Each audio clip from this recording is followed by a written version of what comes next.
कर दिया जी। तो सभी को नमस्कार। नमस्कार जी। तो तो जो सभी लोग हैं, एक तो मैं थोड़ा सा सबसे ये जानना चाहता हूँ उनकी इस प्रोग्राम इस लेक्चर से क्या अपेक्षा है। कोई, क्योंकि हम ज्यादा नहीं है तो जाहिर सी बात है, वन वन टू वन अगर हम शेयर करते हैं तो हार्डली एक एक मिनट या दो दो मिनट लगेगा। प्लीज। मुझे लगा कि जो अपनी मेडिकल एस्ट्रोलॉजी है उससे रिलेटेड टॉपिक जी। होगा और वहाँ हम सिर्फ आयुर्वेदा और नेचुरोपैथी से रिलेटेड ही बात करेंगे। एग्री। तो चलो, नेक्स्ट प्लीज।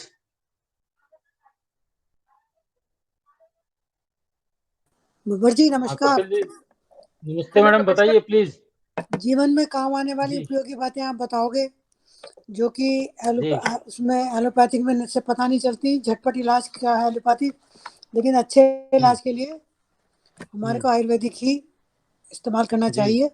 और जी। हमारे फायदे की सारी बातें बताओगे, इसलिए इसको सुनने में बहुत मजा आएगा, और काम की बातें होंगी तो याद भी रखेंगे।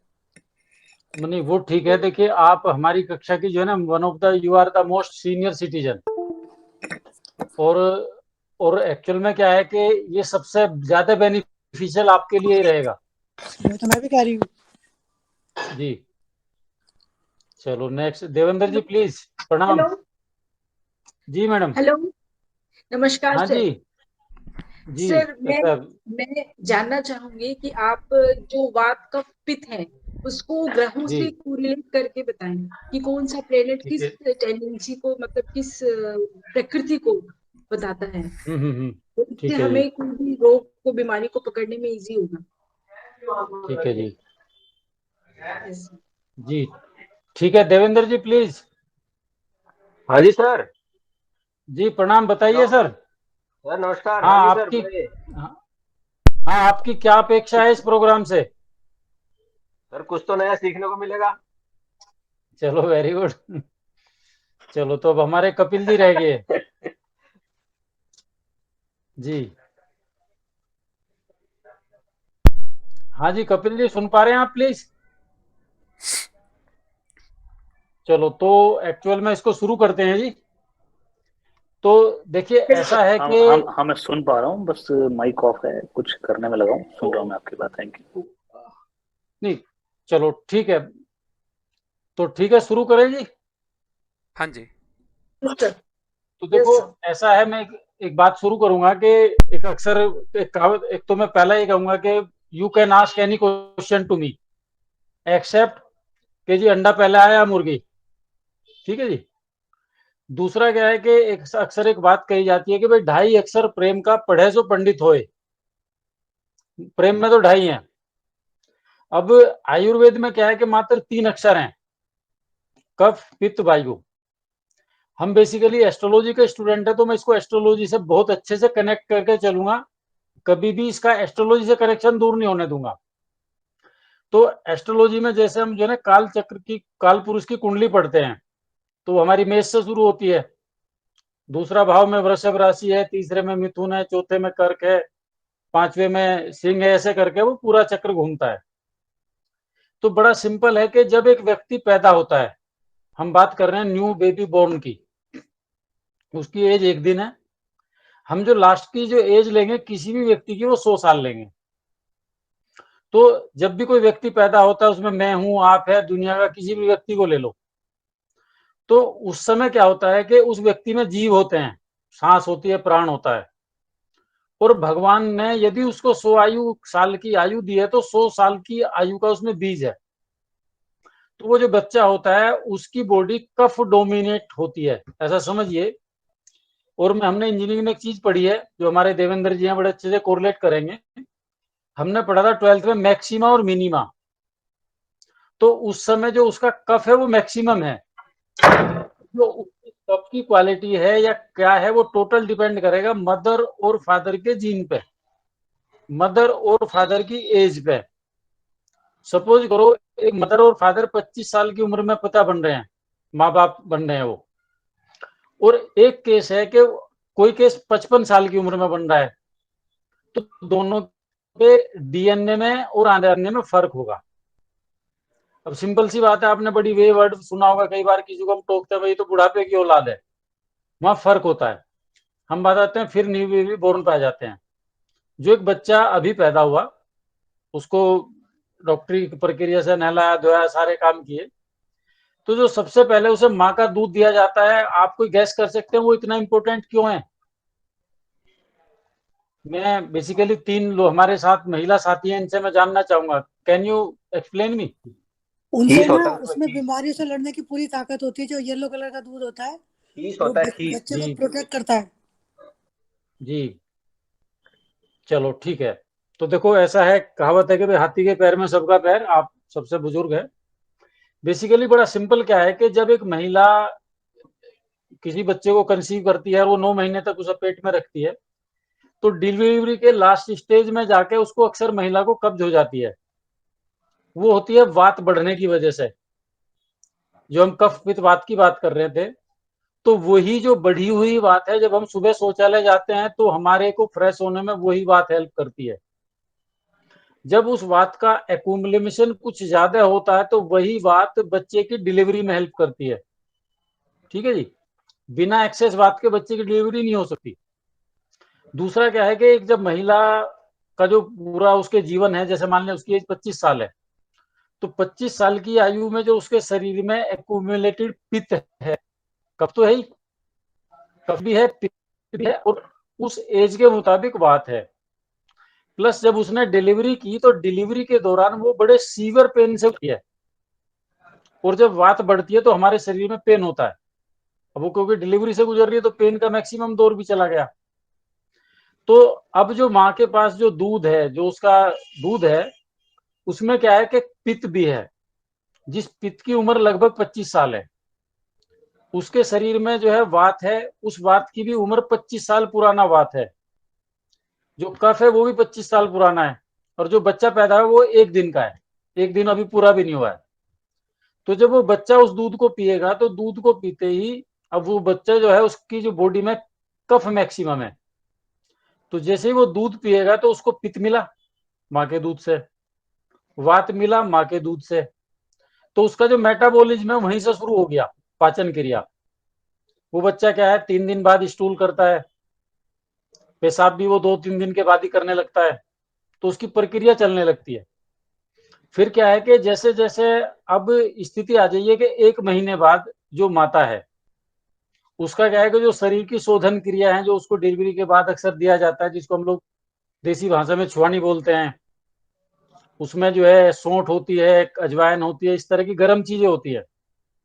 तो वो गर्म चीजें क्या करती है, माता की तो हेल्प करती है उसको जो वात है उसको ठंडा करने में, उसके वात के एक तरीके से ये लगाइए अनुलोमन में। धीरे धीरे माता की वात घट रही है, थोड़ी सी स्लाइटली जस्ट, बच्चे का ब्रेस्ट फीडिंग फिर भी चल रहा है। अब बच्चा क्या है कि वो दूध पे ही निर्भर है, तो उसके केस में क्या है कि जो दूध है हमारा, उसका मेन जो कॉन्स्टिट्यूएंट है वो कफ है। दूध कफ का सबसे बड़ा कैरियर है। अब वो माता की एज के कारण उसमें पित्त भी है, वात भी है, तो बच्चे की ग्रोथ चलती जाती है। ये हमारा शुरुआती स्टेज हुआ। अब हम दूसरी स्टेज में आते हैं कि एक बच्चे की उम्र है 21 साल, वही बच्चा हमारा 21 साल का हो जाता है। तो जैसे ही वो बच्चा 21 साल का हो रहा है तो उसका जो है वो पित्त के हायर साइड चला गया। अब इसको एक स्ट्रेट लाइन खींच लेते हैं हम ग्राफिकली, कि जब बच्चा पहले दिन का है तो कफ पीक पे है, और एक 100 साल की उम्र है तो उसकी वात पीक पे है। जैसे वो 21 के एज में हम उसको कहीं ना कहीं उसको जब आपस में इंटरसेक्ट करेंगे तो 21 की एज में क्या है कि उसकी पित्त की डोमिनेंसी शुरू होगी। कफ फिर भी है, कफ धीरे धीरे घटेगा, स्लाइटली घटेगा। वात जो है उसकी 21 साल के हिसाब से आएगी। अब एक ये ऐसे चलते उसकी एज आ गई 21 साल। अब एक परिस्थिति आती है, एक हमारा नेक्स्ट जो मेन पॉइंट आता है, एक आती है एज हमारी 55 ईयर है। 55 साल की उम्र में क्या होता है कि उसकी बॉडी में फिर वही स्थिति है, उसका शरीर 55 साल पुराना हो गया। कफ की जो मात्रा है वो धीरे धीरे घटी, उसी अनुपात में 0 से 100 वाले के अनुपात में जहां आएगी। एक मोरलेस थंब रूल। जो पित्त उसका था, जो 21 साल में पित्त की शुरुआत हुई थी, जो पित्त का पीक जाएगा वो जाएगा करीब 30-35 साल। फिर उसके बाद वो हल्का सा घटना शुरू होगा। तो जब वो 55 साल की उम्र में जाएगा तो वहां पे उसका जो है वात का एक पीरियड डोमिनेंसी की तरफ जाएगा। मैं थोड़ा सा आपको वापस ले जाता हूँ इलेक्ट्रिकल इंजीनियरिंग की तरफ। आपने साइन वेव जरूर सुना होगा 10th में 12th में। तो साइन वेव में क्या होता है, तीन चीज होती है जो हम इलेक्ट्रिकल में पढ़ते हैं, आर वाई बी, तीन फेज होते हैं, रेड येलो ब्लू। आप एक को पित्त कह लो, एक को कफ कह लो, एक को वात कह लो। तो हमारा जो बच्चा न्यू बेबी बोर्न है उसका कफ पीक पे है, पित्त और वात कम है। बच्चा हमारा 21 साल की शुरुआत में गया तो उसका कफ स्लाइटली घटा, वात स्लाइटली बढ़ी, पित्त भी बढ़ते हुए पित्त की डोमिनेंसी की शुरुआती स्टेज में गया। अब आ जाती है उस बच्चे की 35 साल की उम्र। तो जो 35 साल की उम्र है उसमें पित्त उसका पीक पे है, कफ जो है घटते घटते किसी पॉइंट पे आ गया, वात किसी ना किसी स्टेज पे आ गई। अब जब 55 साल की उम्र हुई तो उसके बाद क्या है कि उसकी वात की डोमिनेंसी बढ़ी, कफ अनुपात में घट रहा है, पित्त भी घट रहा है। अब 55 साल से लेके जो हमने उसका 100 साल तक का आइडियल जीवन माना, तो उस जीवन को वात के पीरियड में गुजारेगा। वहां से बाल सफेद होने शुरू हो जाएंगे, चेहरा पतला शुरू होना हो जाएगा, और कुछ बीमारियां शरीर में आने लगती है। दूसरा मैं अब आपको बताता हूँ कि हमारा 60 से 70% जो आयुर्वेद है वो सिर्फ वात पे निर्भर है जी। इस दौरान किसी का कोई क्वेश्चन जी?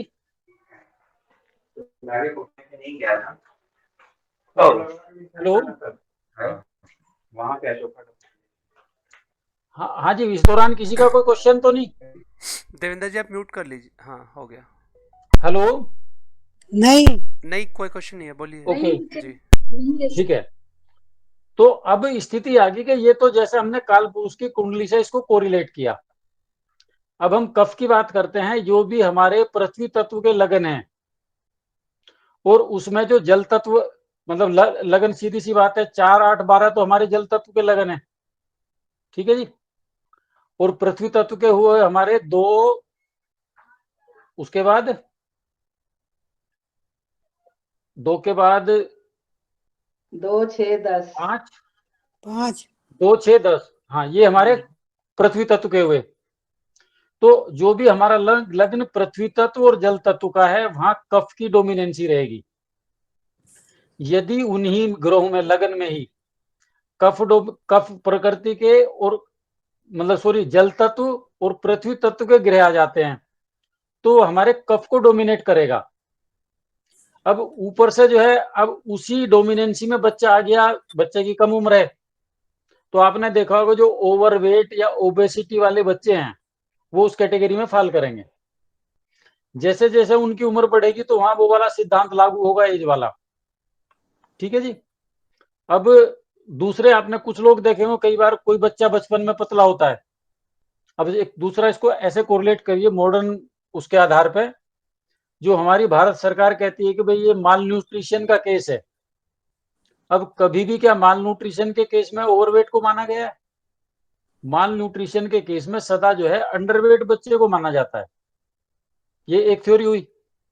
अब दूसरी एक सिंपल थ्योरी है। अब हम एक कंडीशन पे जाते हैं कि एक व्यक्ति की एज है 35 साल, ऐसा पकड़िए, सेंटर में पहुंच जाते हैं, और एक हमें एक फैक्टर आता है हमारा बीएमआई, बॉडी मेटाबॉलिक इंडेक्स। यदि उस समय उसका वजन बीएमआई के प्रॉपर नहीं है, वजन उसका बीएमआई से ज्यादा है, तो वो हमारा कफ डोमिनेशन में रहेगा उस स्टेज में भी। अब जबकि उसकी बॉडी पित्त के एज उसकी है डोमिनेशन की, तो उसकी बॉडी में पित्त भी होगा। अब कफ क्योंकि ओवरवेट है तो कफ भी है। और कुछ केस में जो थायराइड वाले केस होते हैं उसमें क्या होता है कि वात भी डोमिनेट करता है, और जो थायराइड का केस होता है उसमें जो है हमारी कफ और वात वो डोमिनेट करती है। अब आ जाते हैं दूसरी सबसे बड़ी जो आधुनिक समय की प्रॉब्लम है, हार्ट अटैक। उससे पहले हम जाते हैं बीपी। अब ये हार्ट अटैक, बीपी और शुगर, इनका जो है ना एक ही ग्रुप की बीमारियां हैं। अब सोचो ये कैसे डेवलप होती हैं। जो हम बात कर रहे थे, एक बच्चा है, उम्र चली, बढ़ोतरी चली, इन सारी कंडीशन सामान्य और ठीक मान के चल रहे हैं। तो over a period of time क्या होता है कि जो हमारे शरीर में के पहले पाचन क्रिया को समझते हैं, अग्नाशय है, भोजन वहां जाता है, तो उसमें जो है ना हमारा ऑलमोस्ट इक्वल टू HCl होता है। वो क्या करता है, जैसे ही खाना वहां जाता है, कुछ तो हम उसको मुंह से चबाते हैं तो सलाइवा मिक्स हो जाता है। तो जो सलाइवा है उसकी जो वो है प्रॉपर्टी है, वो है क्षारीय है, एल्कली है। और एक मोटी सी जानकारी बता दूं कि एक आदमी 24 घंटे में लगभग 2 लीटर सलाइवा पैदा कर सकता है। अब आप देखिए खाना कितना खा रहे हो और उसके साथ कितना सलाइवा जनरेट करके आप नीचे ले जा रहे हो। हम मतलब उसमें से बहुत कम लेके जाते हैं। अगर हम अपने खाने को जो है अच्छे से चबाएं और सलाइवा मिक्स हो, तो हमारा खाना कितना भी बुरा है वो अच्छा हो जाता है। जैसे वो आमाशय में जाता है, HCl के कांटेक्ट में आता है तो ब्रेक होता है। हमारा जो लीवर है वहां से वो बाइल रिलीज करता है। अब जो लीवर हमारा बाइल रिलीज करेगा वो डिपेंड करेगा कि उसकी खुद की कॉन्स्टिट्यूएंट क्या है। अब एक बच्चा सपोज जिसकी उम्र 21 साल है, वो क्या है, किशोर अवस्था से युवा अवस्था में गया है। मान लिया हमने कि उसके शरीर में कोई किसी तरह की बीमारी नहीं है, तो वो क्या है कहे कि वहां से जो बाइल रिलीज करेगा वो बाइल ऐसा है कि उसके बाइल में किसी तरह की कोई बीमारी नहीं है, तो बच्चे को बीमारी नहीं है। अब भगवान ना करे कि उस बच्चे ने 21 साल की उम्र के बाद शराब पीनी शुरू कर दी, तो जैसे ही वो शराब का सेवन करेगा तो एक तो उसकी जो एज है वो पित्त को डोमिनेट करने लग रही है आगे आगे, वो कालचक्र वाली थ्योरी के मुताबिक। अब जैसे ही वो पित्त को डोमिनेट कर रही है, ऊपर से उसने शराब पीनी शुरू कर दी, तो जो एक्सेस पित्त होगा वो उसके जो है ना लीवर में एक्यूमुलेट होता रहेगा। अब उसके बाद जो है जो कोई भी खाना खाएगा, सपोज करो अगर वो अगेन दारू पी रहा है, तो देखिए शरीर हमारा बड़ा आज्ञाकारी है, तो शरीर क्या करेगा, वो उसके साथ कुछ और चीजें भी खाएगा। तो वो जो बाइल रिलीज करेगा वो वाली कॉन्स्टिट्यूएंट की रिलीज करेगा जो उसके पास ऑलरेडी है। सपोज करो वही बच्चा नेक्स्ट डे से किसी ने समझा दिया भाई आप इसको छोड़ दो, तो उसने अच्छा खाना खाना शुरू किया, अच्छे से चबा रहा है, अच्छे से सलाइवा ले रहा है, और वो उसका खाना क्षारीय है। तो जो क्षारीय खाना खाएगा वो डिपेंड उस पर करता है। इस बारे में कपिल जी बहुत बेहतर एक्सप्लेन करते हैं कि भाई वो क्यों क्षारीय खा रहा है, क्यों कसैले स्वाद का खा रहा है। तो जब वो अच्छा खाएगा तो वही पित्त जो है, पित्त तो उसके पास एक्यूमुलेट है खराब वाला, अब उसमें जो इंजेक्शन मिलेगा वो खराब वाले का मिलेगा। यदि वे over of period of time वो अच्छा ही खाना खा के चलता है तो उसका शरीर सुधर जाएगा। तो ये तो थ्योरी होगी पित्त वाली। अब क्या है कि जब हमारी जो छोटी आंत है, बाइल से रिलीज होने के बाद जब खाना छोटी आंत में जाता है तो पित्त का स्थान है। और जो छोटी आंत और नाभि और इसके आसपास का जो इलाका है, जब वहां गर्मी, क्योंकि बाइल मिक्स हो गया, पित्त मिक्स हो गया, तो वहां गर्मी है छोटी आंत में। अब वो उस रीजन को क्या करता है, सबसे पहले जब गर्मी हुई वहां, फिर जो हमारा खाना जाता है जब हमारी बड़ी आंत में जाता है, तो बड़ी आंत को वायु का स्थान बोला गया है। पित्त जो है वो छोटी आंत में है, बड़ी आंत में वायु है। तो वहां जब मल जमने लगता है तो आपने एक शब्द सुना होगा, फर्मेंटेशन। ठीक है जी। और कुछ लोग अगर आप रूरल बैकग्राउंड से हैं तो थोड़ा समझो, हम जब गांव में क्या करते थे ना, जो खाद है, जब गोबर का डला होता था और उसको निकालते थे, तो ऊपर की सतह तो नॉर्मल है, पर जैसे 1 2 3 फीट 2 फीट नीचे जाते हैं तो अंदर से गर्मी निकलती है और भाप निकलती है। तो वो क्या है कि वहां उसमें सड़न और फर्मेंटेशन होता है। तो जब हमारी बड़ी आंत में उसी भोजन का मल चिपक गया किसी कारण से, तो जो चिपका हुआ मल है और जो हमारा ताजा मल है, उन दोनों के बीच फर्मेंटेशन होता है। जब वो फर्मेंटेशन होता है तो वहां पे बुलबुला बनता है, वहां से गैस बननी शुरू होती है। अब गैस की जो शुरुआत है वो यहां से है। मैं एक बात और कहता हूं, सपोज करो आप और हम जो भी बैठे हैं, हम अमूमन 40 साल से ऊपर के सभी लोग हैं। तो मैं एक सिंपल बताता हूं, एज ऑन टुडे हमारी बड़ी आंत में, मतलब हमारी छठी के लड्डू से लेकर हमारी शादी का लड्डू तक चिपका हुआ है। तो वो जो फर्मेंटेशन होती है और उससे जो बुलबुला बनता है, गैस बनती है, तो तब वहां से बीमारियों की शुरुआत शुरू होती है। अब क्या है कि रीजन, उसी रीजन में गर्मी हुई, तो उस गर्मी ने क्या करा, सबसे पहले वो पेनक्रियाज पे इफेक्ट डालती है। पेनक्रियाज में हमारे बीटा सेल होते हैं, जब हमारे बीटा सेल मरने लगते हैं तो बीपी डेवलप होगा, शुगर डेवलप होगा, और उसको, उस सारे प्रोसेस को धीमा करने में वात का योग है, वात को डेवलप करने में पित्त का रोल है। अब इसको अब ठीक है जी, इस यहां तक किसी को कोई दिक्कत? हेलो? नहीं। नहीं सर, बोल अच्छा, जी। चलो। अब अब रोल आता है कि जो जो अभी पूछा गया था कि भाई हम इसको ग्रहों से कैसे कोरिलेट करेंगे। मैं अपना ये उदाहरण देता हूं। मेरा धनु लग्न है, तो जो लग्न की राशि है धनु, अग्नि तत्व, उसमें है बैठा सूर्य, अग्नि तत्व। मेरे उस सूर्य को देखता है मंगल, अग्नि तत्व। तो मैं हाईली पित्त प्रोन व्यक्ति हूं। अब इसकी कुछ, अब मैं थोड़ा सा क्लासिफिकेशन देता हूं। पहले तो मैं आपको स्वाद वाली थ्योरी समझा देता हूं। हमारे 6 स्वाद होते हैं, तो 6 स्वाद तो होते हैं नॉर्मल, और आफ्टर डाइजेशन हमारे 6 स्वाद कन्वर्ट हो जाते हैं 3 में। उदाहरण के तौर पे जैसे नमक है, नमक हमारा वैसे तो नमकीन है, but after digestion it convert into sweet. आपने देखा होगा जिसको भी हार्ट प्रॉब्लम होती है, डॉक्टर सबसे पहले नमक बंद करता है उसका। ठीक है जी। यदि किसी भी व्यक्ति को जैसे ही उसको प्रॉब्लम होती है बीपी की, डॉक्टर उसका सबसे पहले जो है नमक बंद करता है। जबकि कितनी क्वांटिटी में लेते हैं हम? चुटकी में, जबकि चीनी ज्यादा लेते हैं। सपोज करो जैसे हमने मिर्च का सेवन किया, मिर्च क्या पंजेंट है, चरचरी। तो मिर्च जो है खाने से पहले भी चरचरी है और आफ्टर डाइजेशन भी पंजेंट है। अब मैं दूसरा एक और बताता हूं, बड़ी अजीबोगरीब चीज। जैसे इमली है, इसको महिलाएं बहुत लाइक करती हैं। तो एक्चुअल में इसकी फिलोसफी पकड़ी है कि इमली खाने में तो खट्टी है, तो खाने में जब खट्टी है तो इसने तो जुबान का स्वाद दिया, जीवा का। बट आफ्टर डाइजेशन ये जो है एल्कली है। ठीक है जी। हाँ, वो अलग केस है कि भाई पुरुष के लिए इसका सेवन गलत मानते हैं, बट स्त्री के लिए इससे बेहतर धरती पे कोई दवा नहीं है। दूसरी चीज मैं और बताता हूं। जैसे अशोक का पेड़ है, उसके बारे में कहते हैं कि जब तक धरती पे अशोक का पेड़ है, स्त्री को डरने की जरूरत नहीं है। आज तक मैं इस चीज को क्रैक नहीं कर पाया। उसके पत्ते में से स्मेल नहीं आती, उसके फूल में से स्मेल नहीं आती। कुछ ना कुछ ऐसी चीज है। और एक लॉजिक और समझिए आप। रावण ने सीता जी को अशोक वाटिका में रखा था। ठीक है जी।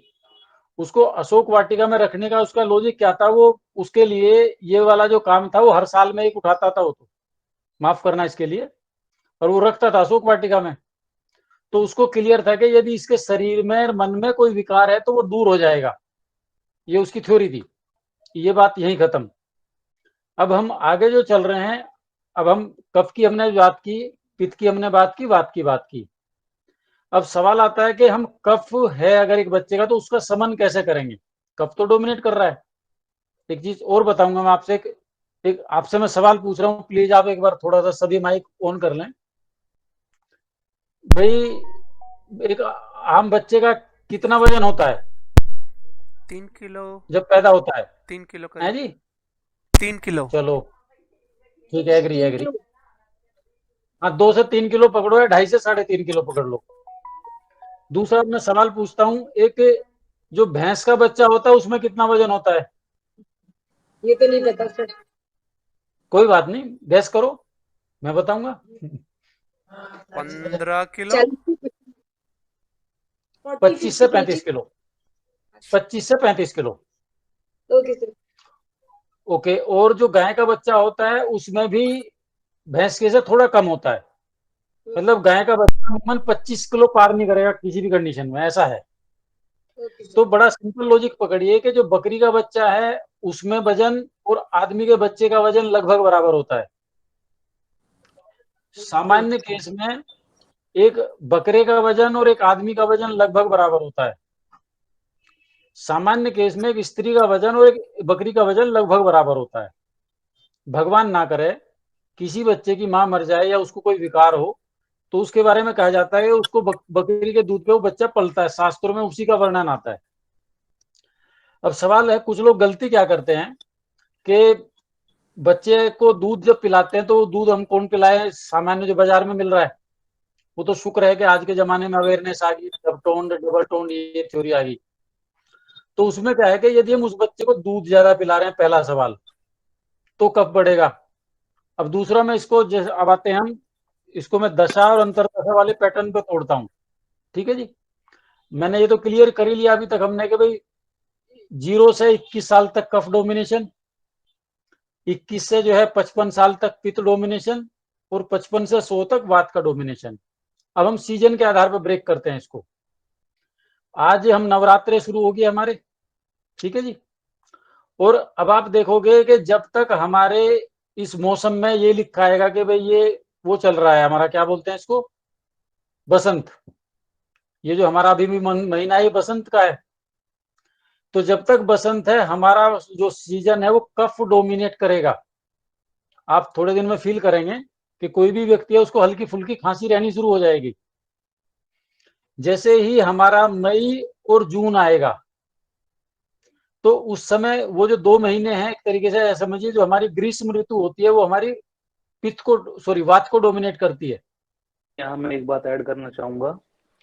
जी जब प्लीज। से शनि ने राहु के नक्षत्र पे गोचर करना शुरू किया है, अभी आप जी देखेंगे कि थोड़े समय तक कोरोना के केसेस को लेके फिर से ऐसी अफवाहें उड़ने लगेंगी।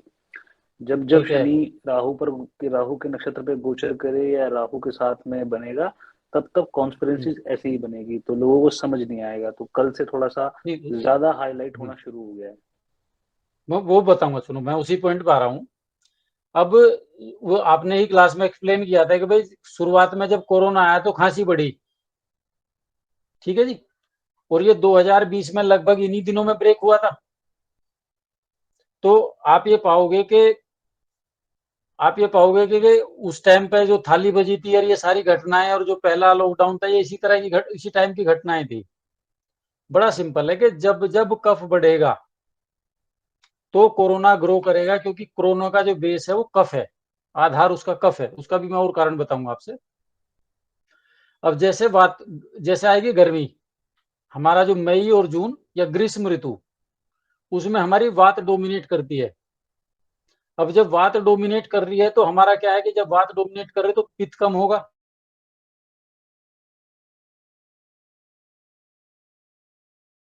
वो अगेन पित्त बढ़ाती है, ठीक है जी। फिर हमारा आएगा सितंबर अक्टूबर, उस साइकिल में हमारा कफ बढ़ेगा, पित्त परकुपित होगा। अब एक चीज मैं और बताता हूँ, अब एक नया शब्द आया परकुपित, थोड़ा सा माफ करना, what do you mean about परकुपित, बताएंगे प्लीज कोई? बिगड़ना या खराब होना। हाँ एग्री। तो ये बेसिकली साई नाम से कौन है, मैं अगर शायद, या हेलो सर। अच्छा ये सरोज मैडम है। हाँ जी। ओके ठीक है। तो देखो एक्चुअल में अब जो बिगड़ना है, जैसे कफ बढ़ा वो बीमारी नहीं देगा, बीमारी कभी भी जाएगी जब वो चीज परकुपित होगी, खराब होगी, तब बीमारी डेवलप होगी। तो इसका जो सीक्वेंस है, अब जो है हमारी वात का समय आया तो कफ परकुपित होगा, पिछले वाला जो है उससे वो परकुपित होगा, अगला बढ़ेगा। जब हमारा बरसात का मौसम होगा तो उस मौसम में क्या होगा कि हमारी पित्त बढ़ेगा, वात परकुपित होगी। जब हम सितंबर अक्टूबर में जाएंगे तो अगेन से हमारा कफ बढ़ेगा, फिर पित्त परकुपित होगा। अब मैं यहाँ रुकूंगा इस पॉइंट पे और इसको ढंग से एनालिसिस करूंगा। आप सिंपली विचार करिए कि जैसे ही हमारी बरसात खत्म होती है तो बरसात खत्म होते ही जो डेंगू की प्रॉब्लम है और वायरल फीवर की प्रॉब्लम है वो सबसे ज्यादा आती है। अब जो हम लोगों के साथ सबसे बड़ी प्रॉब्लम है इस जहां हम रह रहे हैं सब कॉन्टिनेंट में, अभी जैसे आज जो हमारा शायद 23 मार्च है, आज का ही दिन और रात बराबर रहेंगे, आई थिंक ऐसा ही है। हाँ जी, हाँ जी। 21 मार्च को था वो, 21 मार्च। हाँ 21 या चलो 22 मार्च। चलो मतलब आज हम लगभग उसी स्टेज में हैं। और एक दिन आएगा सितंबर में, यस सर। तो ये मात्र 2 दिन है ये शो कर रहे हैं भाई इस दिन रात बराबर होते हैं। बट इसके अलावा हमारे यहाँ कोई भी दिन कांस्टेंट नहीं है, कोई भी रात कांस्टेंट नहीं है, वो एक रेशियो है चलने का। तो ये हमें शो करता है कि भाई जब हमारे जीवन में दिन रात में इतना बदलाव है तो हमारे अपने जीवन में खान पान में हमें बदलाव लाना चाहिए। अब लोग बहुत से महानुभाव क्या कहते हैं जी, नहीं मैं तो चाय नहीं पीता, बहुत अच्छी बात है मत पियो जी। एक कहता है जी मैं तो ये चीज नहीं खाता, बहुत अच्छी बात है मत खाओ जी। जबकि इस देश में सर्वाइवल के लिए कभी अमृत आपके लिए जहर हो सकता है, कभी जहर आपके लिए अमृत हो सकता है। ये एक सिंपल थ्योरी है। अब होता क्या है कि बरसात के मौसम में हमारा पित्त एक्यूमुलेट हुआ, जबकि मैं उन लोगों को दिल से धन्यवाद कहूंगा, कुछ बेचारे महानुभाव ऐसे होते हैं, कहते हैं जी सावन में हमने नॉनवेज छोड़ दिया, बहुत अच्छा किया। कुछ कहते हैं जी सावन में हमने जो है दारू छोड़ दी, बहुत अच्छा किया। कुछ और ऊपरी दर्जे के लोग होते हैं, कुछ लोग क्या करते हैं, सावन में दुग्ध कल्प करते हैं। आइडियली दूध पीने का जो बेस्ट समय है वो बरसात का मौसम है, मतलब उस दौरान बहुत से लोग दुग्ध कल्प करते हैं। दुग्ध कल्प में क्या है कि जो बढ़ने वाला पित्त था उन्होंने उसको बैलेंस कर लिया। जब उन्होंने पित्त जब बढ़ रहा था बैलेंस कर लिया, तो आगे परकुपित्त का तो सवाल ही घट गया। अच्छा, कुछ लोग ऐसे हैं कि जिनका जो खाना पैटर्न, जो फूड कल्चर है वो बदलता नहीं है और पित्त एक्यूमुलेट होता जाएगा। तो हमारे पास सितंबर अक्टूबर जो पीरियड है वो सबसे ज्यादा डेंजर जाता है, जबकि वो उसको मैनेज कर सकते हैं। ठीक है जी। अब अगेन आ जाते हैं हम दिसंबर और जनवरी में। दिसंबर जनवरी में क्या होता है, हमारा पित्त बढ़ेगा, कफ प्रकुपित होगा। अब हम अगेन आ गए फरवरी मार्च में, यहाँ अप्रैल तक पकड़ लो, कफ बढ़ेगा, पित्त प्रकुपित होगा। ठीक है जी। फिर अगर हम वापस मई तक आ गए, ये साइकिल आ गया। अब इसको हम पहला हमने महादशा टाइप पकड़ा था, ये हमारी अंतरदशा टाइप का था। अब हम इसके अगले लेवल पे जाते हैं, डेली रूटीन पे। डेली रूटीन को आप ऐसा पकड़िए कि सुबह अगर सपोज करो, सिंपली पकड़िए रात के 3 बजे से या शाम के 3 बजे से पकड़ लीजिए, तो रात के 3 से सुबह के 7 तक का जो समय है वो हमारे वात के डोमिनेशन का है। और माफ करना, इस बारे में आप प्लीज सभी लोग जानकारी जुटाना कि जो हमारे हार्ट अटैक के सबसे ज्यादा जो केस आते हैं वो 3 से 7 बजे के बीच आते हैं, क्योंकि उस टाइम कहने के वात डोमिनेट कर रहा है। और हार्ट प्रॉब्लम कभी ऐसा नहीं हो सकता कि हार्ट प्रॉब्लम हो और उसमें जो है वात का डोमिनेंस ना रहा हो। क्योंकि एज क्या होती है, लगभग 30-35 पार होती है। इक्का दुक्का केस है जो उससे पहले आ गया, वो बड़ा अनफॉर्चुनेट है। पित्त वहां ऑलरेडी डोमिनेट कर रहा है, कफ वो आदमी पहले से लेकर आ रहा है, उसके कारण दूसरे हैं। वात ने जैसे ही किसी कारण से डोमिनेट किया तो वो फेटल बना, हार्ट प्रॉब्लम। एक चीज मैं और बता दूं आपको, मैं एक छोटा सा सवाल और आप पूछ रहा हूं आप लोगों से, इस धरती पे सबसे ज्यादा आयु तक जीने का किसका रिकॉर्ड है? जानवरों में बताना है सर, इंसानों में? मनुष्य में जी।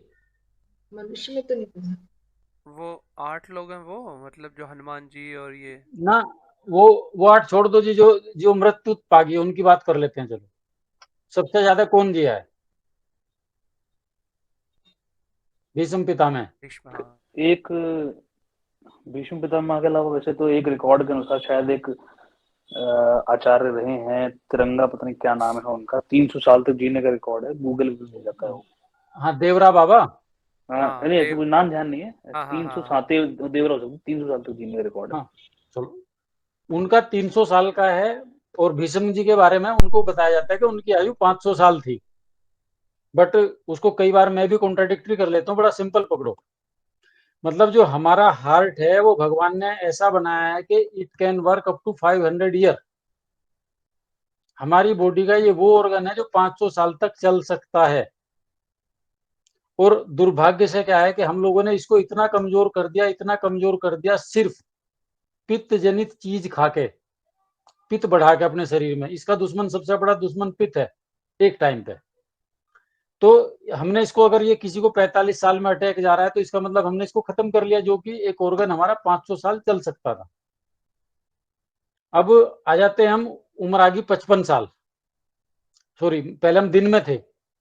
अब जो हमारा सुबह के 7 से लेके और हमारा 11 तक का समय है, 4 बजे, मतलब 7 से लेके 11 बजे तक 4 घंटे, ये सुबह का समय हमारे कफ के डोमिनेशन का है। अब यदि हम इस समय क्या करें, एक सपोज करो एक छोटा बच्चा है 5 साल का, उसका शरीर तो कफ डोमिनेशन का है, और हम उसको जो है माता जी जो है और एक गिलास दूध पिला के भेज रही है, भैंस का पिला के भेज रही है, तो हमने क्या किया कि उसका कफ और बढ़ा दिया। उसके लिए कफ हानिकारक बनेगा, जिसको बोलते हैं ना कई बार गदूद फूल जाते हैं। ठीक है जी, समझते होंगे आप लोग। तो बेसिकली गले का या टॉन्सिल टाइप की जो बीमारी देगा वो कफ के डोमिनेशन से आती है। उसके लिए सिर्फ क्या है, जो माता जी प्यार में उसको दूध पिला रही वो जिम्मेदार है। तो आयुर्वेद की थ्योरी क्या कहते हैं कि कफ के टाइम पे कफ का समन करो, पित्त के टाइम पे पित्त का समन करो, वात के टाइम पे वात का समन करो। तो यदि हम उसी बच्चे को, और सपोज करो हम जैसे दाल है कोई भी, चने की है, राजमा है, उस तरह की कोई चीज अगर खिला रहे हैं ब्रेकफास्ट में, तो वो उसके लिए दवा जितना काम करेगा। अब आ जाइए, बज गए 11, 11 से 3 का जो का समय है वो पित्त का समय है। अब होता क्या है कि इस पित्त के समय में हमें भोजन, मतलब जैसे ही 11 बजते हैं, कोई भी व्यक्ति वगैरह स्वस्थ है तो उसको भूख लगने लगती है। भूख क्यों लगती है? कि उस समय उसका पित्त राइज करने लगता है, जो दिन वाली थ्योरी है। अब पित्त राइज करते ही उसको भूख की फीलिंग आती है। अब अगर भोजन कर रहा है और उसको हम भोजन दे रहे हैं और वो, अब वहां लोग गलती क्या कर रहे हैं, हमारे दोपहर के भोजन को बहुत ज्यादा चटपटा होने की आवश्यकता नहीं है। उसमें घी हो बहुत अच्छी बात है, मीठा हो बहुत अच्छी बात है, सारा कुछ चलेगा। आपने देखा होगा पहले जो अक्सर जो दावत होती थी पंडित वाली, तो उसमें बैठते ही सबसे पहले मिठाई सर्व होती थी। ठीक है जी। तो उसमें जब मिठाई सर्व होती थी वो इसलिए होती थी कि जैसे ही हमने लड्डू या रसगुल्ला या कुछ भी मीठी चीज खाई, तो हमारा जो पित्त बिल्कुल पीक पे था, उसने जाते ही सबसे पहले पित्त के साथ संघर्ष शुरू किया। फिर उसके बाद साग पूड़ी जो भी सब चीजें होती थी वो हमने खाया। तो इस तरह करके जो हमारा जो दोपहर का भोजन है वो अच्छा होना चाहिए, उसमें मीठा भी होना चाहिए, और उसमें बहुत ज्यादा चटपटे की जरूरत नहीं है, सिर्फ स्वाद को छोड़ के। अब आ जाते हैं हम शाम का, दोपहर के बाद आ गए हम 3 बजे। 3 बजे तक क्या है कि अब उस समय के 3 बजे के बाद बात बढ़ना शुरू होगा। अब उससे जो पीछे वाला पित्त है वो उस टाइम पित्त पर कुपित होगा। अब सीधी सी बात है कि जो 3, 4, 5 तक जो हम इवनिंग वाली चाय लेते हैं दोपहर बाद की, ये हमारे लिए बहुत अच्छी चीज है। वो चाय अच्छी इसलिए चीज है क्योंकि उसके बाद वात का पीरियड शुरू हो गया। अब वात को शमन करने के लिए क्या चाहिए? तरल, और उसका गर्म होनी चाहिए, गर्म। और जो चीज पित्त बढ़ा रही हो या कफ बढ़ा रही हो, अब अगर ऐसी चीज लेंगे तो विशेष रूप से कि पित्त बढ़ने वाली चीज वहां हेल्प करती है। अब आ जाते हैं हम शाम को, बज गए 7। 7 से लेके फिर अगेन 11 बजे तक हमारे कफ के डोमिनेशन का समय है। अब यह तो हम सीधी सी बात है कि शाम को खाना खा लें। अक्सर आपने सुना होगा भाई आदमी दाल रोटी खा रहा है जी, हम तो दाल रोटी बेनिफिशियल, अगर आप उसको कफ के टाइम पे खा रहे हो। उसको भी मैं क्लासिफिकेशन करूंगा दालों का भी अभी आगे। अब हमने मान लिया 7 बजे 8 बजे तक भोजन कर लेना चाहिए आइडियली हमें, और 11 बजे के आसपास जैसे फिर अगेन पित्त बढ़ता है तो लोग उस समय दूध पी के और सोने के लिए चले जाते हैं। तो ये हमारा डेली का रूटीन है। हमें इन चीजों का ऐसे यदि हम ध्यान रखें। अब सवाल उठता है कि जो कफ को मारने वाली चीज है, भाई कफ को क्या चीज मारेगी? जो जिसमें जिसकी वायु प्रवृत्ति हो और जिसकी पित्त प्रवृत्ति हो। ठीक है जी, इसमें किसी को कोई डाउट? हम आगे पित्त के समय पे उसके जो अपोजिट काम करने वाली चीज है, जो कफ बढ़ाने वाली हो और वात बढ़ाने वाली हो, वो पित्त को मारेगी। हम पहुंच गए शाम को 3 बजे चाय के टाइम पे। जो उस समय हमारी वात बढ़ रही है, उस समय हमारे लिए वो चीज बेनिफिशियल होगी जो हमारा कफ बढ़ाती हो और हमारा पित्त बढ़ाती हो। तो ये इसके साइकिल हैं। ठीक है जी। अब इसके अलावा आगे प्लीज क्या टॉपिक जानना चाह रहे हैं आप बताइए, प्लीज आप अपना माइक ऑन कर लीजिए प्लीज। सर आपने जो इन्फॉर्मेशन दिया है बहुत अच्छा है। थोड़ा मुझे लगता है अगर आप या तो पीछे वाइट बोर्ड पे या किसी वर्ड डॉक पे समझाते ना, तो थोड़ा जो देख के समझ आता है ना, वो मेरा मानना है ये कि वो दिमाग में बैठती एग्री हैं एग्री। चीज़ें। वो ठीक है, इसके लिए हम ऐसा करेंगे। हाँ जी। इसको मैं कभी भी भाई क्लासरूम में डिस्कस कर सकता हूँ, मुझे कोई आपत्ति नहीं है। हम्म, हम इसको डिस्कस कर लेंगे। अब बड़ा सिंपल चीज है, कुछ समझ में एटलीस्ट मेरे हिसाब से शायद जो आज मैंने एक्सप्लेन की है, जी शायद इस विषय को लेके इतनी गहराई से शायद ही किसी ने डिस्कस किया हो। जी जी। और ये तो एक बात है। अब हम ग्रहों के साथ जो कोरिलेट करते हैं वो हमने देख लिया है। अब मैं एक बात और बताता हूँ आपको। डॉक्टर चरक की किताब मैंने एक छुट्टियों में पढ़ ली थी। ठीक है जी। उस किताब से आप जब गो थ्रू होंगे तो इसमें एक बहुत अच्छी चीज क्या दी हुई है, जो उसका राइटर है वो डॉक्टर है, और उन्होंने बीमारियों को बहुत माइन्यूटली डिस्क्राइब किया है कि भाई इसका ये रीजन था, इसका नाम ये था। जो सोफिस्टिकेटेड नाम है उन्होंने बहुत अच्छे से एक्सप्लेन किया है। और उनकी यदि आप किताब पढ़ोगे दूसरी आपकी कोई भी, तो आप पाओगे कि उन्होंने एग्जाम्पल वहां भी डॉक्टर्स के दिए हैं, कुंडलियां वहां भी डॉक्टर्स की दी हैं। तो बीमारी का जो कोरिलेशन है इसको पकड़ने की जरूरत, देखो क्या है, मैं कुछ चीज और बताता हूँ, मेरी बात पे ध्यान दीजिए। कैंसर की मैं टॉपिक को डिस्कस करता हूँ। जब मैं, भगवान ना करे, मैं तो भगवान से दुआ करूंगा किसी के भी कैंसर ना हो, तो जब मैं डिस्कस करता हूँ, पूछता हूँ जी किसको कहाँ है, तो किसी ने बताया जी किसी को लीवर कैंसर है। देखिए बात समझो, थ्योरी, कैंसर की थ्योरी क्या होती है। जैसे मैंने बात की कि एक बच्चे की उम्र 5 साल है, उसको उसकी माताजी ने दूध पिला दिया भैंस का, एक गिलास पिला के प्यार से पुचकार के भेज दिया स्कूल में। अगर वो उसके रूटीन में लंबे समय तक चल रहता रहेगा तो उसका कफ बढ़ेगा। तो किसी भी चीज का एक पर्टिकुलर रेट से एक्सेस ग्रो या एक्सेस रेट से ग्रो वो हानिकारक है, उसी को कैंसर बोला गया है। वो बियॉन्ड कंट्रोल होगी। उस केस में उसके लिए जो कैंसर जहां भी डेवलप होगा उस ऑर्गन में होगा जहां कफ डोमिनेशन है। लीवर कैंसर किसी को होगा वही शराब वाले केस में, अगर कोई अल्कोहल बहुत ज्यादा लेता है, उसके अलावा और सारे लाइफ बहुत ज्यादा गड़बड़ है, वहां प्रॉब्लम है। अब आ जाते हैं वात वाले केस में। सपोज करो किसी व्यक्ति की उम्र 75 साल है या 85 साल है, ऐसा पकड़िए आप। अब उसकी जो बॉडी है वो ओवरऑल वात डोमिनेशन की है, और भगवान ना करे एट दैट मोमेंट वो उसको कंट्रोल ना कर पाए। अब वात का जो सबसे बड़ा दुश्मन है, आप कोई गैस कर सकते हैं क्या होता है? Can you on your mic please? Hello. जी जी जी। हाँ, मैं ये जानना चाह रहा हूँ कि देखिए सुनो भाई, हमने अभी कफ पित्त वात का तो जिक्र कर लिया। जी एक किसी ना किसी चीज को, एक पर्टिकुलर एक ऐसी चीज होती है जो उसका बहुत बेहतर क्योरिंग करती है। जैसे कफ का इलाज है दाल वाली चीजें या शहद, जबकि शहद आइडियली पित्त के लिए बहुत अच्छा होता है। पित्त के लिए आइडियली बेस्ट चीज है दूध और शहद, ठीक है जी। और वात के लिए क्या है? तेल। अब आप एक चीज लक्की मानिए कि हम जिस क्षेत्र में रहते हैं, हमारे यहाँ पे अक्सर जो है सब्जी में जब हम छोंका लगाते हैं वो तेल का सेवन होता है, और हम इस क्षेत्र में सरसों के तेल को इस्तेमाल करते हैं। और सरसों का तेल वो इंडिया में ही चलता है, यूरोप में से कोई नहीं जानता, वहां अलग तरह के तेल चलते हैं। तो जो हमारा तेल है, तिल का तेल या सरसों का तेल, ये क्या है? पित्त बढ़ाते हैं, और पित्त बढ़ने में वात का इलाज हुआ। और तेल वात का सबसे बड़ा दुश्मन है, और इसका जो एक्सटर्नल एप्लीकेशन है, यदि ये मालिश करते हैं वो बहुत अच्छा है। दूसरा मैं एक चीज और बताऊंगा, एरंड तेल के बारे में थोड़ा बहुत कुछ समझते हैं? जी। बेसिकली जो एरंड का तेल है, it is the thickest oil of the earth.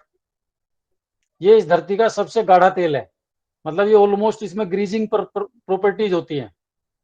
तो जब हम पंचकर्मा का इलाज करते हैं तो उसमें जो है ना, इसका एनीमा, जब कोई भी एनीमा बनता है तो उसके एनीमा के फॉर्मुलेशन में जो है उसको में हम एरंड का तेल डालते हैं।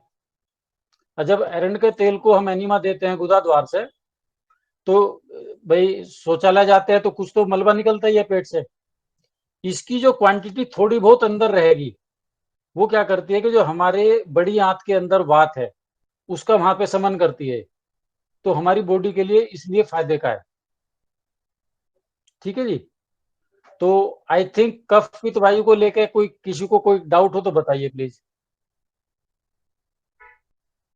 कफ को कैसे ठीक करेंगे? मैडम कफ के केस में क्या है कि जैसे सुबह हम कोई भी, आप चाय पी रहे हैं बाय द वे, ठीक है जी, और बिना दूध की चाय लीजिए और उसमें हल्का सा नमक डाल लीजिए, तो नमक क्या है? कफ का छेदन करता है जी। और ये जो घटना है, चाय जो है वो हार्डली 7 से 8 बजे तक, 9 के बाद भी नहीं। तो बस उतना तक ये डेली रूटीन के लिए अच्छा, इतना ही काम करेगा। ठीक और है। अगर किसी को बहुत ज्यादा कफ है तो उसके केस में जो है ना, जो पानी पी के हम निकालते हैं जिसको कुंजल बोलते हैं, तो कुंजल जो क्रिया होती है हमारी, वो कफ और पित्त वो दोनों को निकालती है जी। प्लीज और कोई? सर हेलो, सर अगर कफ और पित्त को बाहर निकाल देगी कुंजल क्रिया तो फिर वात बढ़ जाएगा क्या? नो। वात का क्या देखिए होगा? सुनो, बात सुनो सुनो, सिंपल एक लॉजिक पकड़िए। कि जैसे सपोज करो किसी का शरीर है वो कफ और पित्त दोनों को डोमिनेट कर रहा है, ऐसा मानो। जी या जो आने वाला समय है इस मौसम में क्या है कि पित्त तो पीछे से प्रकोपित होकर आएगा, कफ बढ़ गया, तो हमने वो क्या करा, जो पानी पिया और निकाल दिया, तो उससे क्या है कि कफ बाहर निकला, पित्त भी बाहर निकला। बट उस इस मौसम में आप देखिए कि वात जो है वो बिल्कुल लो लेवल पे है। ओके मई जून में वात डोमिनेट करेगी, एकदम इतना वात नहीं बढ़ेगा इसमें। Okay sir. बट कफ और पित्त जो है बाहर निकल के रिलीफ मिलेगा। जी अच्छा, एक चीज और बताइए, आपने बोला कि जो हम खाना खाते हैं उसमें हमने तेल का छौंका लगाया, और तो जी तेल बात का सबसे बड़ा दुश्मन है सरसों का तेल और तिल का तेल। जी तो जो जी आजकल मार्केट में इतने सारे तेल बिक रहे हैं, राइस ब्रान ऑयल, ये सब क्या है? बताता हूँ मैडम, बताता हूँ, सुनिए। मैं सबसे पहले तो आपको राइस ब्रान के बारे में थोड़ा सा क्लियर कर दूं, क्योंकि मेरी भगवान की दया से चावल पे बहुत अच्छी पकड़ है। सबसे आपने देखा होगा कि जो हमारा क्षेत्र है ये तो, एक तो हम चावल खाते हैं से नॉर्मल प्लेन वाइट, कुछ लोग चावल खाते हैं सेला। इस देश में जो है चावल खाने के लिए बिहारी बंगाली ये बदनाम है, बट चावल खाना रियली में आता उनको है। वो लोग क्या करते हैं, वो पक्का चावल जिसको सेला बोलते हैं वो खाते हैं। अब जो सेला करने का प्रोसेस है, सेला का करने के प्रोसेस में क्या होता है कि उसको चावल को पहले पानी में, गर्म पानी में डिप किया जाता है, थोड़ा बहुत भुना जाता है उसको, और फिर उसके बाद सुखाते हैं, फिर उसका छिलका उतारते हैं। तो जो चावल के अंदर एक्सेस स्टार्च या एक्सेस कार्बोहाइड्रेट जो भी है वो तो बाहर आ जाता है छिलके में, और जो छिलके के अंदर माइक्रो न्यूट्रिएंट हैं वो चले जाते हैं चावल में। तो जो बाद में जो छिलका बचा बरान, उसका जब तेल निकालते हैं तो वो बुरा नहीं है। Bran royal oil is a good. इसमें जो बुरा ऑयल है मैं वो बताता हूँ। बेसिकली जो हमारा सोयाबीन का ऑयल है, जो रिफाइंड है, रिफाइंड हानिकारक है जी। दूसरा मैं एक चीज और बता दूं, जब आपने तेल का जिक्र ही किया है, जो हमारा नारियल का तेल है ये एक एक्सेप्शन है। जो तेल हमारा नॉर्मल टेम्परेचर पे यदि जम जाए तो वो हमारे बॉडी के लिए हानिकारक हो सकता है। घी क्या होता है, नॉर्मल टेम्परेचर पे जमता है, इसकी घी की भी थ्योरी समझाऊंगा मैं आपको। तो बड़ा सिंपल है कि जो नारियल का तेल है वो एक्सेप्शन इसलिए, भले ही चाहे वो जम जाए, पर हार्ट के लिए नारियल का तेल सबसे बेस्ट है। इसको हमारे यहाँ नहीं चलता, पर जो आपके कोस्टल एरिया है, साउथ का एरिया है, वे लोग नारियल तेल को बहुत अच्छे से खाते हैं जी। प्लीज आगे कोई भी। आप ये बताइए कि जी डे टू डे अब जो लाइफ चल रही है वो बहुत फास्ट है, ठीक है, वो समझ में आता जी है कि पित्त प्रवृत्ति बढ़ रही है। ठीक है, अब हर किसी को तो सुधारा नहीं जा सकता, ठीक है जी, वेरी गुड। और ये भी है कि बिना कुंडली देखे, मतलब कि कुंडली की बात मैं इसलिए करी कि कब किसको किस चीज से समस्या हो सकती है, वो वात पित्त कफ में किस चीज से प्रॉब्लम होगी, ये बिना चार्ट देखे हमें समझ में आएगा नहीं। पर जी इन जनरल वे में ऐसा क्या हो, खाने में हम किस प्रकार के तेल का ही यूज करें जिससे कि हमारे जो त्रिदोष हैं ये कुछ हद तक बैलेंस रहे। अगर बात रहेगी नारियल के तेल की, तो नारियल के तेल की बात सच है कि कोस्टल एरियाज के अंदर में वो बहुत अच्छे से इसको यूज करते हैं, इसलिए हमें जी वहां पर वो ज्यादा हमें प्रोडक्टिव दिखता है जी भाई यहाँ के मुकाबले। अगर ठीक है जी।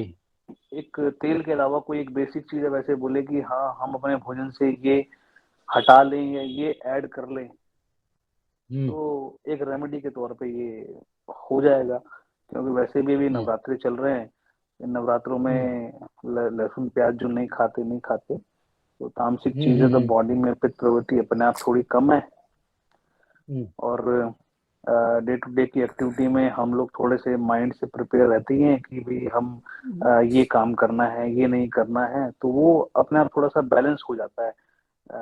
पर ये जी 9 दिन बाद में फिर वही डे टू डे लाइफ चल पड़ेगी, तो उसका मैं इसको तो सोचते हुए लॉजिक और थोड़ा बता तरीका दो। हाँ जी। बताता हूँ। सबसे पहले आप एग्रीकल्चर इकोनॉमिक्स पे जाइए।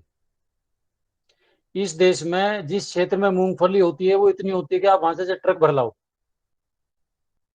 तो जो मूंगफली का ऑयल है, हमें ऑयल अपने समय के आधार पर बदलते रहने चाहिए। जैसे सरसों का तेल है, पित्त बढ़ाता है। तिल का तेल तो भगवान के उसको भी नसीब नहीं है, to be very frank, and it is a hard fact. मतलब तिल हमारे देश में जो तिल के लड्डू बनते हैं उनके लायक ही है। तिल का तेल हमें जॉइंट पेन मालिश उनके लायक ही है, खाने की स्थिति नहीं है। मोटे तौर पे सरसों का चल रहा है, तो इसको हम जुलाई और अगस्त में अवॉइड करें, 4 महीने, जुलाई, अगस्त, सितंबर, अक्टूबर। अब उस समय अगर किसी की पॉकेट अलाउ करे और सही से किसी को अच्छे से प्योर मिले तो वहां घी इज ए बेस्ट ऑप्शन। मूंगफली का तेल इज ए बेस्ट ऑप्शन।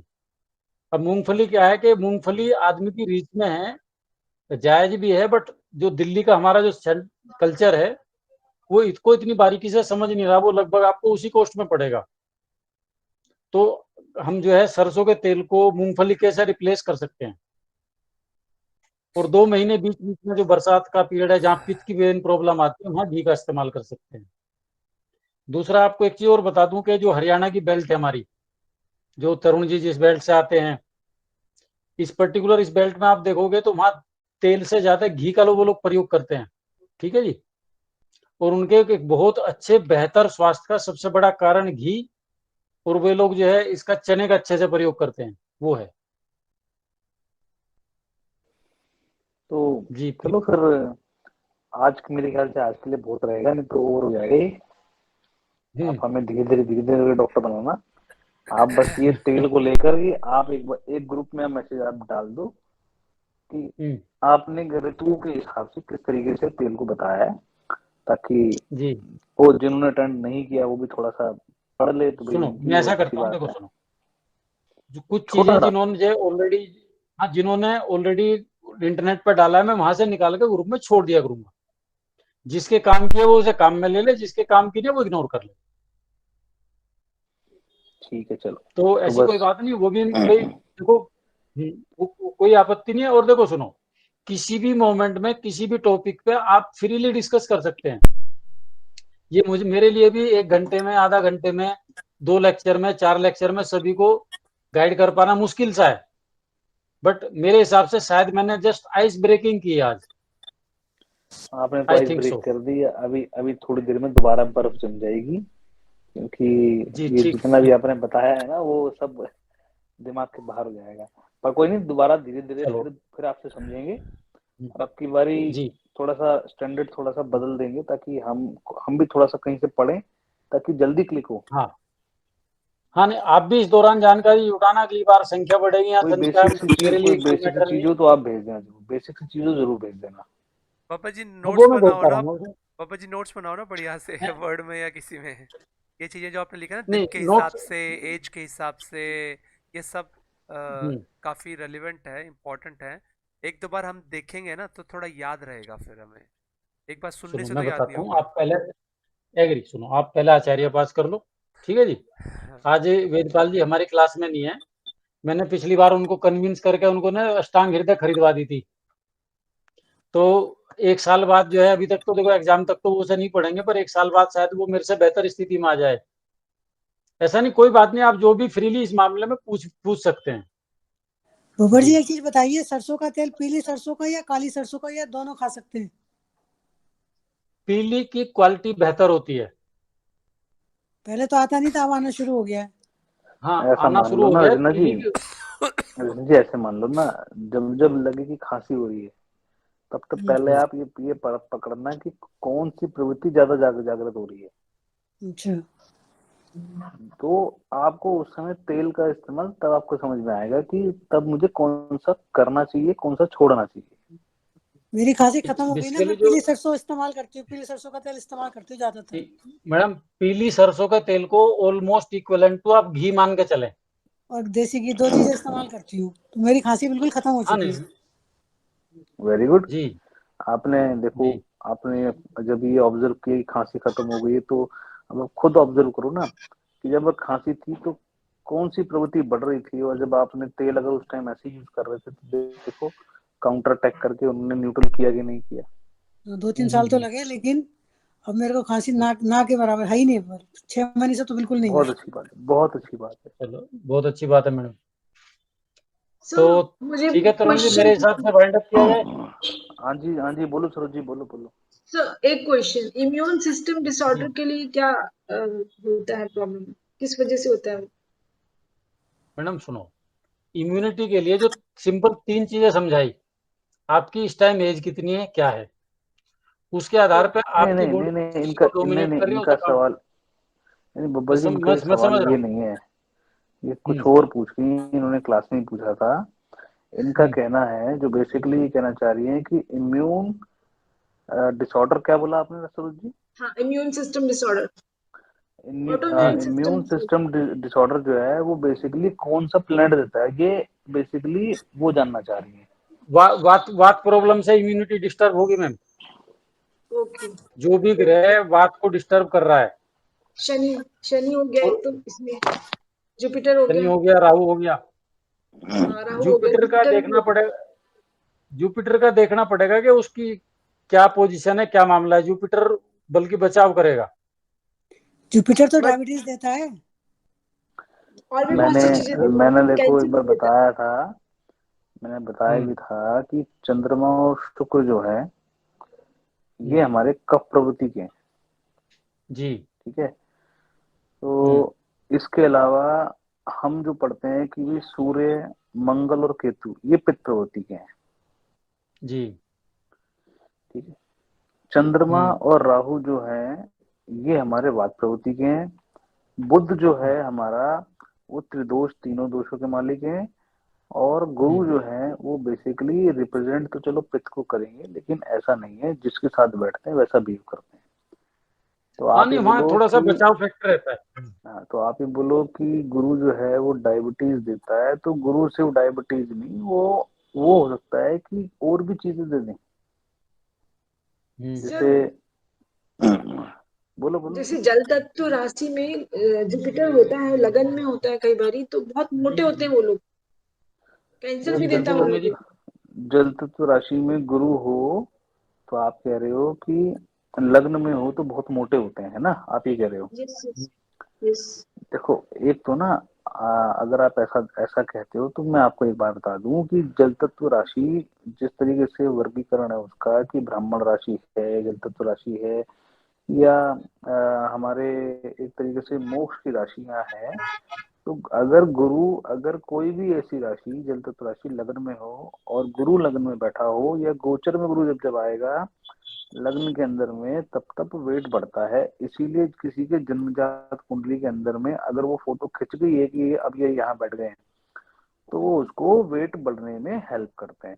पर ऐसा नहीं है कि वो हमेशा बढ़ता ही है, कुछ तो हमारी जो खाने पीने की आदतें हैं वो उस पर असर करेगी ना। वो तो है।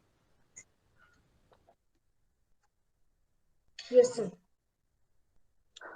कोई और सवाल चलो बब्बर जी से हो तो पूछ लीजिए, नहीं तो करें आज वाइंड अप। और कुछ नहीं। Thank you Babar ji, thank thank you you sir, Kapil, thank you okay so ma'am. Thank thank you you, Baba ji. बहुत अच्छी थैंक यू चीजें। Tarun. Okay thank you Babbar specially ji. Thank you for Babbar ji. Good night, good night okay all. जी। Thank